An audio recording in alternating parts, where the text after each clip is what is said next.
বাবা দেখি তুমি এই ধাঁধাটা পারো কিনা। এক ঘর থেকে আরেক ঘরে তুমি 10 সের পানি নেবে, একবারে নেবে, হাত দিয়ে নিতে হবে, কিন্তু কোনো পাত্র নিতে পারবে না। এবার বলো তো কিভাবে নেবে। 10 সের পানি তার মানে হলো 10 বোতল। ধরো 10 বোতল।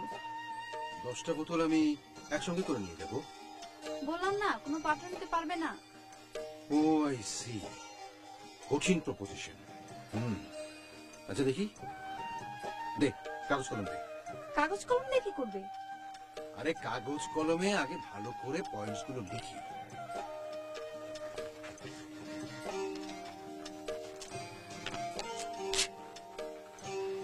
কি বললি? 10 সের পানি। কানের কাছে গুনগুনানি বন্ধ করবে। দেখছো না জটিল হিসাব করছি। জটিল হিসাব মনে মনে করো।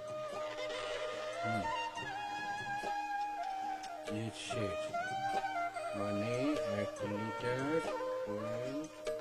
সারা দিনের নামাজ কাজা হয়েছে। কেবলা কোন দিকে? কেবলা কোন দিকে আমি কেমনে জানবো? আমার কাছে স্যার পুলিশের মাইক খেয়েও শিখতে হবে।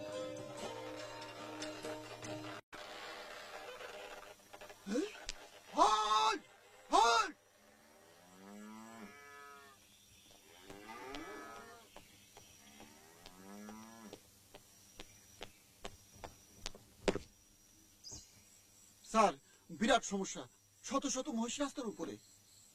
ওসি সাহেব, 10 সের পানি আপনি এক ঘর থেকে আরেক ঘরে নেবেন, পাত্র ছাড়া। কিভাবে নেবেন? কি বললেন স্যার? বুঝতে পারলাম না, কি নিব? পানি, ওয়াটার, H2O। পাত্র ছাড়া পানি নেওয়ার দরকার কি স্যার? আহা, এটা তো একটা ধাঁধা। ও বুঝছি, 10 সের পানি, বিরাট সমস্যা তো। স্যার পানি একটু কম নিলে হয় না? ধরেন 8 সের।